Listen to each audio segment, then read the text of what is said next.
ನಮಸ್ಕಾರ ಸ್ನೇಹಿತರೆ, ಕನ್ನಡದ ಹೊಸ ಬೆಳಕು ಯೂಟ್ಯೂಬ್ ಚಾನಲ್ಗೆ ನಿಮ್ಮೆಲ್ಲರಿಗೂ ಸ್ವಾಗತ.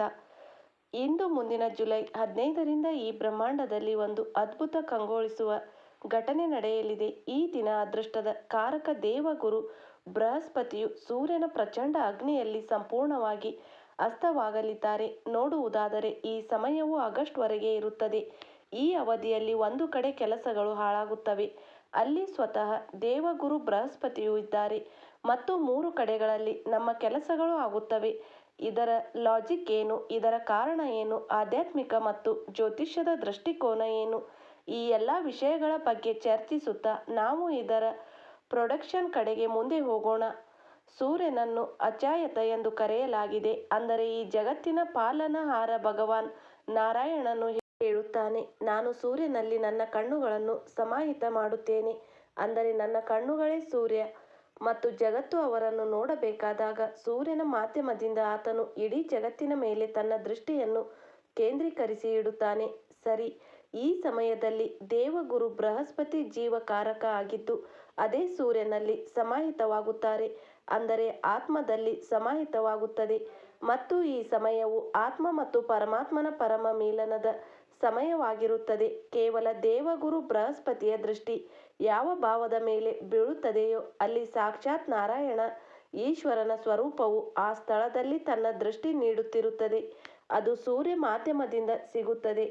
ಆದ್ದರಿಂದ ಇಲ್ಲಿ ಕೆಲಸ ಆಗುವ ಪ್ರಖರತೆ ಹಲವು ಪಟ್ಟು ಹೆಚ್ಚಾಗುತ್ತದೆ. ಜ್ಯೋತಿಷ್ಯ ದೃಷ್ಟಿಕೋನದಿಂದ ಅರ್ಥ ಮಾಡಿಕೊಂಡರೆ ದೇವಗುರು ಬೃಹಸ್ಪತಿ ಮತ್ತು ಸೂರ್ಯ ಒಂದಾಗಿದ್ದಾಗ ಅಥವಾ ಮುಂದೆ ಹಿಂದೆ ಇವರ ಡಿಗ್ರಿಗಳ ಕಾಂಬಿನೇಷನ್ 11 ಡಿಗ್ರಿಗಳಲ್ಲಿ ಇರುತ್ತದೆ. ಆಗ ದೇವಗುರು ಬೃಹಸ್ಪತಿ ಅಸ್ತವಾಗುತ್ತಾರೆ ಮತ್ತು 15ನೇ ತಾರೀಕಿಗೆ ದೇವಗುರು ಬೃಹಸ್ಪತಿ 9ನೇ ಡಿಗ್ರಿಯಲ್ಲಿ ಇರುತ್ತಾರೆ. ಅದೇ ಸಮಯದಲ್ಲಿ ಸೂರ್ಯದೇವ 28ರಿಂದ 29ನೇ ಡಿಗ್ರಿಗೆ ಪ್ರವೇಶ ಮಾಡುತ್ತಾರೆ. ಇದು ಒಂದು ಅಂತಹ ಸಮಯ ಅಲ್ಲಿ ಸ್ವತಃ ಅದೃಷ್ಟದ ಕಾರಕ ದೇವಗುರು ಬೃಹಸ್ಪತಿಯು ಅಸ್ತವಾಗುತ್ತಾರೆ. ಈಗ ಇದರ ಕ್ರಮವಾಗಿ ಪ್ರೆಡಿಕ್ಷನ್ ಅನ್ನು ಅರ್ಥ ಮಾಡಿಕೊಳ್ಳೋಣ. ಮೊದಲು ಎಲ್ಲಿ ಕೆಲಸ ಹಾಳಾಗುತ್ತದೆ ಎಂದು ತಿಳಿದುಕೊಳ್ಳೋಣ. ದಶಮ ಭಾವದಲ್ಲಿ ಈ ಸ್ಥಿತಿ ನಿರ್ಮಾಣವಾಗುತ್ತಿದೆ. ಅಲ್ಲಿ ನಿಮಗೆ 4ನೇ ಸಂಖ್ಯೆಯ ರಾಶಿ ಕಾಣಿಸುತ್ತಿರುತ್ತದೆ. ಇಲ್ಲಿ ಗುರು ಬೃಹಸ್ಪತಿ ಮತ್ತು ಸೂರ್ಯ ಒಟ್ಟಿಗೆ ಇದ್ದಾರೆ. ಆದ್ದರಿಂದ ಯಾವುದೇ ಮುಖ್ಯವಾದ ಕೆರಿಯರ್ಗೆ ಸಂಬಂಧಿಸಿದ ಕೆಲಸ ಹಾಳಾಗಬಹುದು. ನೀವು ಯೋಚನೆ ಮಾಡಿದ್ದೀರಿ, ನಾನು ಈ ಕೆಲಸವನ್ನು ಪೂರ್ಣಗೊಳಿಸಬೇಕು ಮತ್ತು ಆ ಕೆಲಸಕ್ಕೆ ನಾನು ತೊಡಗುತ್ತೇನೆ ಎಂದು. ಆದರೆ ಗೊತ್ತಾಗುತ್ತದೆ, ಸರಿಯಾದ ಸಮಯಕ್ಕೆ ಆ ಕೆಲಸದ ಜವಾಬ್ದಾರಿಯನ್ನು ಬೇರೊಬ್ಬರು ತೆಗೆದುಕೊಂಡರು ಅಥವಾ ಆ ಕೆಲಸ ನಮ್ಮದು ಹಾಳಾಯಿತು. ನೀವು ಹೀಗೆ ಅರ್ಥ ಮಾಡಿಕೊಳ್ಳಿ, ನೀವು ನಿಮ್ಮ ಮನೆಯಲ್ಲಿದ್ದೀರಿ, ಯಾವುದೋ ಕೆಲಸ ಮಾಡುತ್ತಿದ್ದೀರಿ ಮತ್ತು ಸರಿಯಾಗಿ ಅದೇ ಸಮಯದಲ್ಲಿ ನಿಮಗೆ ಸಾಕಷ್ಟು ಬೆಳಕು ಸಿಗುತ್ತದೆ. ಆದರೆ ಇದ್ದಕ್ಕಿದ್ದಂತೆ ಲೈಟ್ ಹೋಗುತ್ತದೆ ಮತ್ತು 0 ವಾಟ್ ಬಲ್ಬ್ ಸಿಗುತ್ತದೆ. ಏನು ಮಾಡುತ್ತೀರಿ ನೀವು? ಒಂದೋ ಆ ಕೆಲಸವನ್ನು ಬಿಡಬೇಕು ಅಥವಾ ತುಂಬಾ ಗಮನ ಹರಿಸಿ ಆ ಕೆಲಸವನ್ನು ಪೂರ್ಣಗೊಳಿಸಬೇಕು. ಸರಿಯಾಗಿ ಇದೇ ರೀತಿ ದಶಮ ಭಾವದಲ್ಲಿ ನಡೆಯುತ್ತಿದೆ. ಆದ್ದರಿಂದ ನಿಮ್ಮ ಕೆಲಸದ ಸಂಪೂರ್ಣ ಓಡಾಟವನ್ನು ನಿಮ್ಮ ಕೈಯಲ್ಲಿ ತೆಗೆದುಕೊಳ್ಳಿ. ಬೇರೆಯವರಿಂದ ಮಾಡಿಸುವ ಪ್ರಯತ್ನ ಮಾಡಬೇಡಿ, ಅಲ್ಲಿ ಕೆಲಸ ಹಾಳಾಗಬಹುದು. ಕರ್ಮಕ್ಷೇತ್ರವನ್ನು ತೆಗೆದುಕೊಂಡು, ಕೆರಿಯರ್ನನ್ನು ತೆಗೆದುಕೊಂಡು ಸ್ವಲ್ಪ ಸಮಯದವರೆಗೆ ನಮ್ಮ ಮನಸ್ಸನ್ನು ಕೂಡ 0 ವಾಟ್ ಬಲ್ಬ್ನಂತೆ ಆಗುತ್ತದೆ. ಅಲ್ಲಿ ಯಾರು ನಮಗೆ ಸಮಸ್ಯೆ ಕಾಣುತ್ತದೋ ಆದರೆ ಪರಿಹಾರ ಕಾಣುವುದಿಲ್ಲ. ಇದರ ಬಗ್ಗೆ ನೀವು ಗಮನ ವಹಿಸಬೇಕು. ಇದು ಆಯಿತು ಕರ್ಮಕ್ಷೇತ್ರದಲ್ಲಿ, ಅಲ್ಲಿ 0 ವಾಟ್ ಬಲ್ಬ್ ಸಿಗುತ್ತದೆ.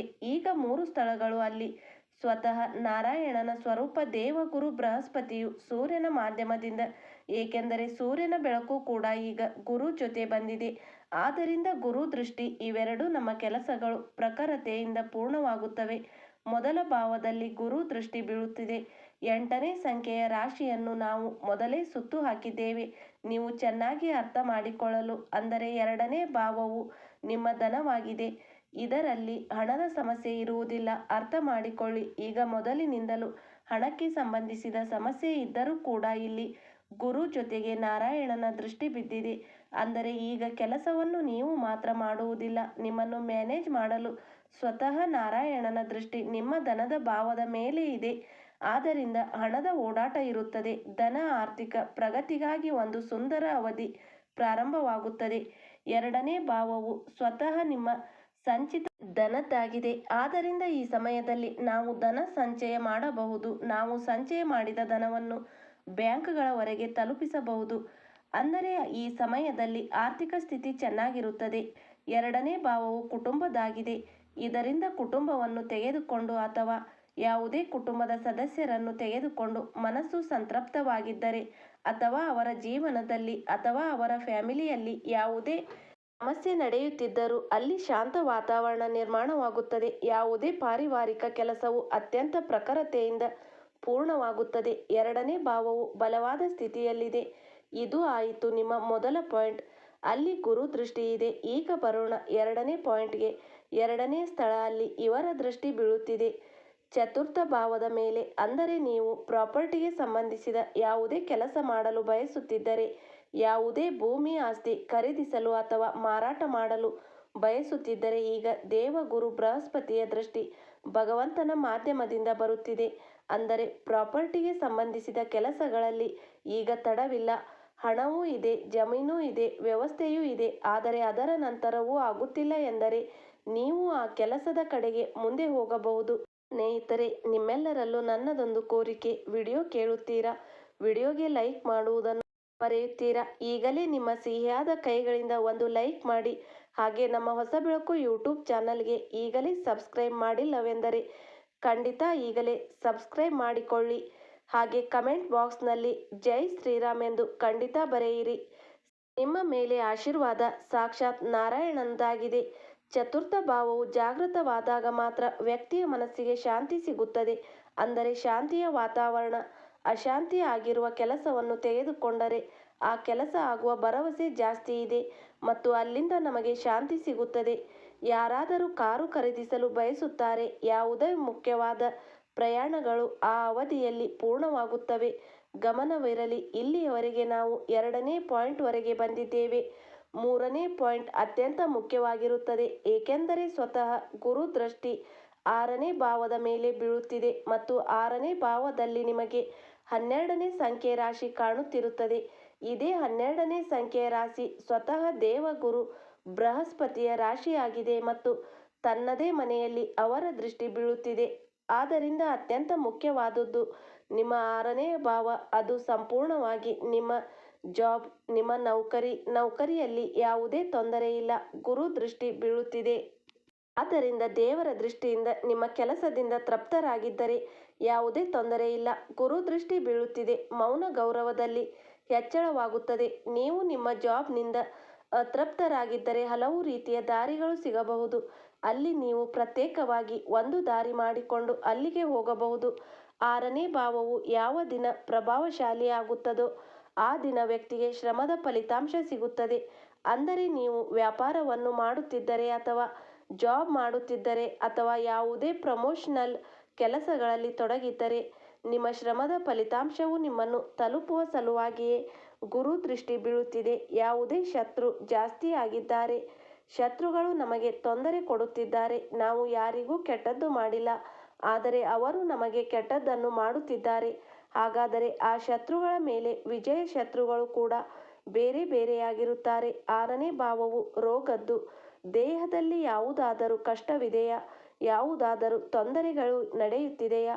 ದೇವಗುರು ಬೃಹಸ್ಪತಿಯ ದೃಷ್ಟಿ ಸಾಕ್ಷಾತ್ ನಾರಾಯಣನಿಂದ ಬರುತ್ತಿದೆ. ಆದ್ದರಿಂದ ರೋಗ ಮತ್ತು ಸಮಸ್ಯೆ ಹೆಚ್ಚು ಕಾಲ ಇರುವುದಿಲ್ಲ ಮತ್ತು ಈ ಅವಧಿಯಲ್ಲಿ ಅಂದರೆ ಆಗಸ್ಟ್ 12ರವರೆಗೆ ನಮ್ಮ ಕೆಲಸಗಳು ಆಗುತ್ತವೆ ಮತ್ತು ಯಾವುದೋ ಗಟ್ಟಿಯಾದ ಸ್ಥಿತಿ ನಿರ್ಮಾಣವಾಗುತ್ತದೆ. ಅಲ್ಲಿ ನಾವು ಧನ ತ್ರಿಕೋನ ಸಂಬಂಧಿಸಬಹುದು. ಇಲ್ಲಿ ವಿಶೇಷ ವಿಷಯವೆಂದರೆ ದೇವಗುರು ಬೃಹಸ್ಪತಿ ಹಸ್ತ ಆಗಿದ್ದಾರೆ. ಆದರೆ ಅವರ ದೃಷ್ಟಿ ಬೀಳುತ್ತಿರುವುದು ಧನ ತ್ರಿಕೋನದ ಭಾವದ ಮೇಲೆ ಮತ್ತು ಸ್ವತಃ ಧನ ತ್ರಿಕೋನದ ಭಾವದಲ್ಲಿದ್ದಾರೆ. ಆದ್ದರಿಂದ ಅತ್ಯಂತ ಆರ್ಥಿಕ ವಿಷಯಗಳನ್ನು ಸರಿಪಡಿಸಲು ಮತ್ತು ಹೆಚ್ಚಿಸಲು ಇಲ್ಲಿ ಒಳ್ಳೆಯ ಅವಕಾಶ ಸಿಗುತ್ತದೆ. ಈಗ ಪ್ರಶ್ನೆ ಬರುತ್ತದೆ, ಅಣ್ಣ, ದಶಮ ಭಾವದ ಮೇಲೆ ದೇವಗುರು ಬೃಹಸ್ಪತಿ ಇಲ್ಲಿ ಹಸ್ತ ಆಗುತ್ತಿದ್ದಾರೆ. ಹಾಗಾದರೆ ಏನು ಮಾಡಬೇಕು? ಕೆಲಸ ಹಾಳಾದರೆ ಹೇಗೆ ಸರಿಪಡಿಸಬೇಕು? ನೆನಪಿಡಿ, ದಶಮ ಭಾವವು ಕರ್ಮದ್ದು ಮತ್ತು ಗುರುದೇವರು ಸ್ವತಃ ಆಧ್ಯಾತ್ಮಿಕ ಗ್ರಹ ಆಗಿದ್ದಾರೆ. ನಿಮ್ಮ ಕೈಯಿಂದ ನೀವು ಆಧ್ಯಾತ್ಮಿಕ ಕೆಲಸ ಮಾಡಿದರೆ, ಮಾಲೆ ಜಪ ಮಾಡುತ್ತಿದ್ದರೆ, ಭಗವಂತನಿಗೆ ಹೂವು ಅರ್ಪಣೆ ಮಾಡುತ್ತಿದ್ದರೆ ಇದು ನಿಮ್ಮ ಕೆಟ್ಟ ಕೆಲಸಗಳನ್ನು, ಕೆಟ್ಟ ಸಮಯವನ್ನು, ವೃತ್ತಿಗೆ ಸಂಬಂಧಿಸಿದ ಕೆಲಸಗಳನ್ನು ಸರಿಪಡಿಸುತ್ತದೆ. ನಿಮಗೆ ಶುಭದ ಫಲಿತಾಂಶ ಕೊಂಡೊಯ್ಯುತ್ತದೆ. ಓಂ ನಮೋ ಭಗವತೆ ವಾಸುದೇವಾಯ ಮಂತ್ರ ಜಪ ಮಾಡಿ ಅಥವಾ ನಿಮ್ಮ ಇಷ್ಟ ದೇವರ ಮಂತ್ರ ಜಪ ಮಾಡಿ. ಈ ಸಮಯದಲ್ಲಿ ಬೃಹಸ್ಪತಿ ದೇವರು ಸೂರ್ಯನ ಮೂಲಕ ಸಾಕ್ಷಾತ್ ಭಗವಾನ್ ನಾರಾಯಣನ ದೃಷ್ಟಿಯಲ್ಲಿ ಇರುತ್ತಾರೆ. ಅಂದರೆ ಕೆಲಸವನ್ನು ನೀವು ಮಾಡುತ್ತೀರಿ, ನೋಡುತ್ತಿರುವುದು ಮೇಲಿರುವ ಭಗವಾನ್ ಪಾಲನಹಾರ ನಾರಾಯಣಜಿ. ನೀವು ಎಲ್ಲರೂ ಇದನ್ನು ಅರ್ಥ ಮಾಡಿಕೊಂಡಿದ್ದೀರಿ ಎಂದು ಆಶಿಸುತ್ತೇನೆ. ನೀವು ಎಲ್ಲರೂ ಇದನ್ನು ತಿಳಿದುಕೊಂಡಿದ್ದೀರಿ, ನೀವು ಇದನ್ನು ಅರ್ಥ ಮಾಡಿಕೊಂಡಿದ್ದೀರಿ ಮತ್ತು ನನ್ನ ಅರ್ಥ ಮಾಡಿಸುವ ಪ್ರಯತ್ನ ನಿಮಗೆ ಅರ್ಥಪೂರ್ಣವೆನಿಸಿದರೆ, ನನ್ನ ಅರ್ಥ ಮಾಡಿಸುವ ವಿಧಾನ ನಿಮಗೆ ಅರ್ಥಪೂರ್ಣವೆನಿಸಿದರೆ ಪ್ರತಿ ಬಾರಿಯಂತೆ ಈ ಬಾರಿಯೂ ನಿಮ್ಮ ಪ್ರೀತಿಯ ಲೈಕ್ ಮತ್ತು ಕಮೆಂಟ್ ಮಾಡುವುದನ್ನು ಮರೆಯಬೇಡಿ. ಮತ್ತು ಹೌದು, ಇನ್ನೂ ನೀವು ಚಾನಲ್ಗೆ ಸಬ್ಸ್ಕ್ರೈಬ್ ಮಾಡಿಲ್ಲದಿದ್ದರೆ ಖಂಡಿತ ಈಗಲೇ ಸಬ್ಸ್ಕ್ರೈಬ್ ಮಾಡಿಕೊಳ್ಳಿ. ಮತ್ತೊಮ್ಮೆ ನಿಮ್ಮೆಲ್ಲರ ದಿನವು ತುಂಬ ಮಂಗಳಕರವಾಗಿರಲಿ. ಈ ಶುಭ ಹಾರೈಕೆಗಳೊಂದಿಗೆ ಜೈ ಶ್ರೀರಾಮ್. ಧನ್ಯವಾದಗಳು.